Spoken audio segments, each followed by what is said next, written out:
že áno. Problém je iný. Ja vidím problém v tom, že teraz zabudneme na osud tých ľudí alebo oných ľudí. Ja vidím problém v tom, že vlastne Európa sa nachádza vo fáze a svet sa nachádza vo fáze, kde hrozí, že od politikov, okrem diskuzí o odvodovom bonuse alebo o konkrétnej úrovni dane z pridanej hodnoty alebo tak, o sanovaní štátneho rozpočtu, že sa bude chcieť v nejakom okamihu, v angličtine sa to volá, že statecraft, proste štátnictvo. Proste. Poprvé, ako tento druh takmer v Európe vymrel, ale po druhé, ja mám na mysli to, že Európa momentálne z takého nejakého ospalého sna o väčšine trvajúcej prosperite a väčšine trvajúcej možnosti proste zvyšovať štátny dlh a stále sa prehlbujúcej integrácie sa zrazu ocitla v situácii, že sa vlastne rozhoduje na škále od Spojených štátov európskych ako s významnými, by som povedal, obeťami, čo sa týka suverenity v mnohých veciach členských štátov, až po dezintegráciu Európskej únie, až po v podstate rozpad na znesvárené mnohokrát národné štáty. A to už ani nejedná sa o štruktúrálny rozpad proste európskej meny, ale aj spoločného trhu v takom prípade aj Európskej únie ako inštitúcie. Na celej tejto škále od Spojených štátov európskych až po sa môže niečo stať a o tom aj my, a teda aj naša politická scéna bude musieť v mene Slovenska spolu rozhodnúť, že čo a ako.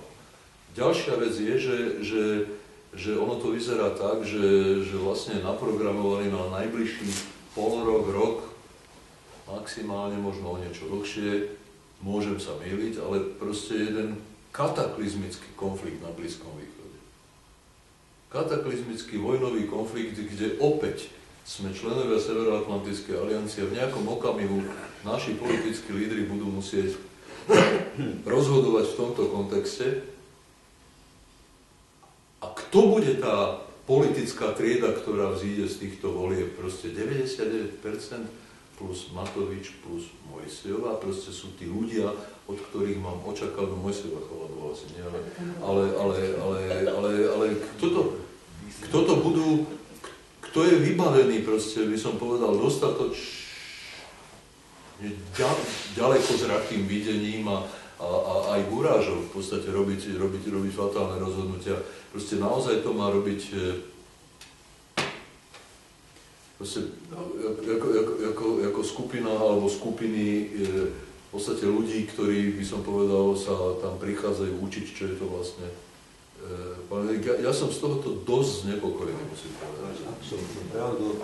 Debatovali sme raz s pánom Schwarzenbergom v televízii a na túto tému štátnych volien, veľmi rýchlo poviem, debatovali sme, ja som sa ho pýtal, že kde je tá skupina Adenauer, Macmillan, Charles de Gaulle, Eisenhower a týchto velikánov ešte povojnových a on povedal, že a kde sú tie vojnové roky?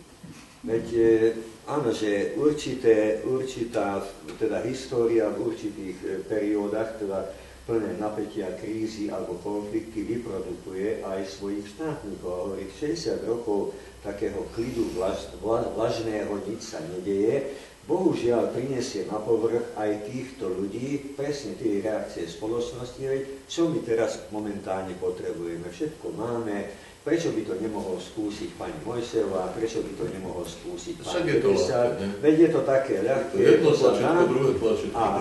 A naozaj skôr takou kontraprodukciou sa dostávajú ľudia na ten povrch a potom nereaguje nikto na to, čo povedala napríklad pani Merkelová, v momente, keď tie európske symboly komplet stratíme, medzi tým symboly aj euro ako mena a všetko, čo patrí k tomuto, moment tam môže hroziť aj nejaká drobná, on síce povedal také lokálne vojny. Ona naznačila, že moment, keď rozpadne tá kohezná sila tej Európskej únie, kto bude ručiť za to, že taký absolútne bežný konflikt, čo ani neexistuje, myslím, teda o čom sme hovorili, že nemôže prerásť niekde niečo sa deje a nemôže prerásť na niečo vážnejšieho. Napriek tomu, že nemáme ani jedna strana, ani druhá, ani armádu nemáme, ale aspoň na nejaký boxový zápas, alebo čo sa môže stať, alebo príde to, čo si hovoril ty. Veľké teda zmeny v svetovej politike, a o týchto zmenách, týchto parametroch by mal rozhodnúť absolútne inkompetentný, nekompetentný skupina ľudí a kde sa dostane celé Slovensko. Týmto aj v rámci Európskej únie, že akú váhu to bude mať. Áno, súhlasím.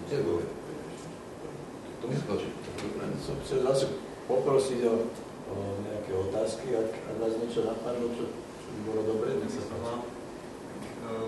Ja som študentom právnickej fakulty v Bratislave a napríklad dnes sme mali prednášku s tým nemenovaným profesorom na predmete právnych dejín a vlastne rozberalo sa tam obdobie okolo roku 1914 až 20, najmä ten rozpad Rakúsko-Uhorska a vlastne aj ten profesor sa tak nejak potom zameral na to, aby vlastne tým svojim učením nejak prebudil v tých študentoch nejak, nie nenávisť, ale proste nejaké tie negatívne myšlienky a proste aj som povedal, že určité informácie dosť aj skresloval. A chcem sa opýtať, že či si nemyslíte, že by mala nastať nejaká zmena v tom vyučovaní histórie aj na jednej, aj na druhej strane.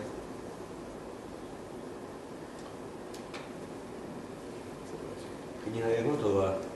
Neviem, či viete o tom, že slovenskí a maďarskí historici sa už dávno dohodli. Napísali aj jednu knihu. Tá kniha mala byť najprv učebnica, potom to znížili na vývoj nejakého textbook.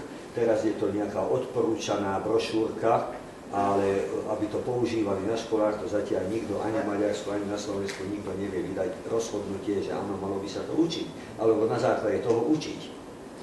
To boli naozaj otvorení normálni historici aj na jednej, aj na druhej strane, ktorí na niektorých veciach sa vedeli dohodnúť, na niektorých sa nedá. Nedá sa dohodnúť na tom, že Waterloo pre Angličanov je obrovské víťazstvo, pre Francúzov je potupná prehra. Waterloo je Waterloo a si žiadať na to nejakú dohodu medzi Francúzmi a Angličanmi asi nebude. To isté, Trianon nedá sa dohodnúť na tom, že Slováci a Maďarmi sa dohodneme na spoločnom dekódovaní Trianonu. Jednoducho to treba tak nechať, ako to bolo. Jedine, čo sa môže vyžiadať od Slovákov, berte to trošku s takou empátiou. Oni naozaj, to bola krutý diktát, mierový diktát. Nebolo to celkom spravodlivé. Také územia sa tam dostali, ktoré naozaj. Ale po 90. rokoch už to nechajme, neriešme to, čo sa nedá vyriešiť. Lebo ešte raz hovorím, Waterloo pred 150, koľko, 200 rokov už pomaly, Waterloo, 1800, skoro 200 už teraz. 800, áno. Nemá význam o tom debatovať. Niekoľko takých udalostí máme v spoločnej histórii. Normálny človek tieto veci dá nejak do zátvorky, počiarkne hovorí, to je ešte tuto, ale naozaj nemá význam o tom debatovať, že ako vznikla Domanovská jaskyňa pred 20, neviem koľko tisíc rokov. Je to pekné, je to tam. Maximálne poviem, že ja to chápem a ja chápem vaše trapasy Slováci a vy chápete moje trapasy, čo bolo pred 100 rokmi a koniec. Toto je problém, že vyučovanie histórie je jedna vec. Druhá vec je, že historici samotní, proste časť z nich, maďarských, slovenských, srbských a tak ďalej, jednoducho proste nie sú poctivými historikmi, ale sú výrobcami mýtov. Heroických mýtov a ublíženeckých mýtov a tak ďalej. A niektorých vecí sa ťažko vzdáva, pretože čo by si počala istá časť napríklad slovenskej politickej reprezentácie bez heroických mýtov od Svätopluka až po neviem čo. Stratila by identitu, stratila by proste mytológiu, legendy, o ktoré môže oprieť svoju legitimitu. A to isté sa týka Maďarov, ale hovorím, nie len. Ja som kedysi asi pred myslím, že to bolo koncom roku 2004, napísal taký článok o genocíde Arménov. V 1915 proste Turci, Malá Ázia, vtedy tam zabili asi 1,5 milióna Arménov.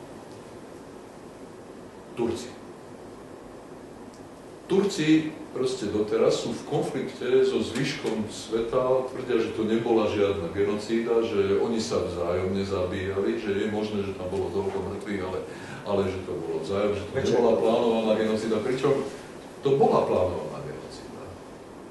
A teraz ten článok objavil nejaký reprezentant arménskej komunity tu v Bratislave a proste prišiel za mnou celý nadšený, či to môžu publikovať v Arménsku.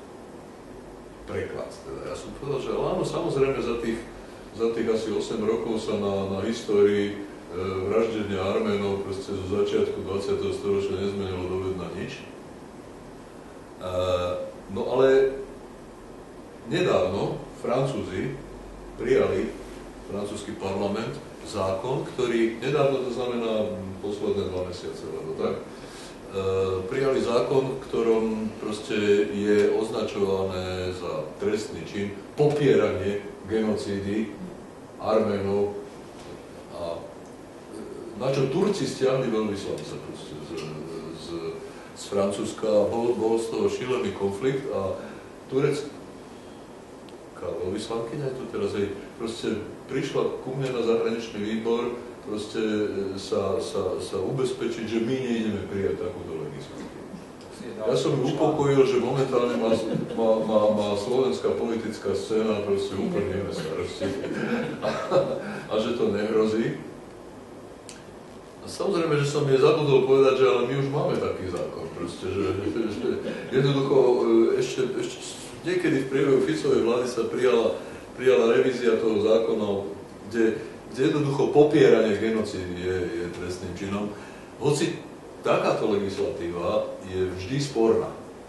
My sme spoločne proste boli za legislatívou, ktorá robí proste trestný čin z popierania holokaustu, teraz už aj zločinov komunizmu, ale je to zásah do slobody slova. A neboli sme si takí celkom istí, že je to emocionálna vec. Ja si myslím, že je fajn, že máme takú legislatívu vzhľadom na to, čo sa deje v Európe, vzhľadom na to, že sa vlastne tá hydra zobúdza úplne viditeľne. Ale sloboda slova je sloboda slova. A sloboda slova je aj napríklad sloboda hovoriť veci, ktoré sú urážlivé. Alebo sa dotknú.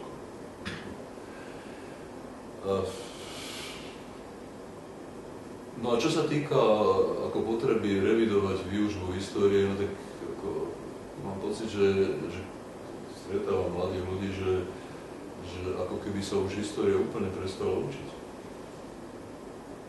Je to nebezpečné, preto by sa to dalo správne, aspoň tá časť, čo sa učí. Je to strašné totiž, lebo Ferko, ty si hovoril o tých kvázi historikoch. No. Vieš, čo je problém? Že aj existuje pár reálnych, normálnych, vzdelaných historikov a že ako sa správajú oni. Mám v Šahár 10 rok tie šahárske dni, ty si tam už bol. Naposledy tam prišiel jeden z najznámejších maďarských historikov a zo Slovenska tiež veľmi renomovaný pán.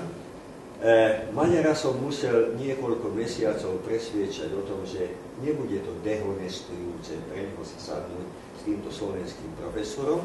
Slovenskému profesorovi vysvetliť, že to, čo Maďar píše, aj on nesúhlasí, že teraz bude fantastická príležitosť si sadnúť. Oni ako debatovali pri tom okrúhlom stole tie 2 hodiny cirka a potom obidvoch som sa pýtal, a koľkokrát ste sa už stretli s takýmto. Prvé interetnické stretnutie bolo týchto aj Slováka, aj Maďara s iným ako Slovákom, respektíve ako maďarským kolegom. Vôbec nemali medzi sebou možnosť. Ďalšia vec. V Amerike som v redakčnej rade jedného vydavateľstva. Dostali sme od veľmi renomovaného maďarského historika knihu.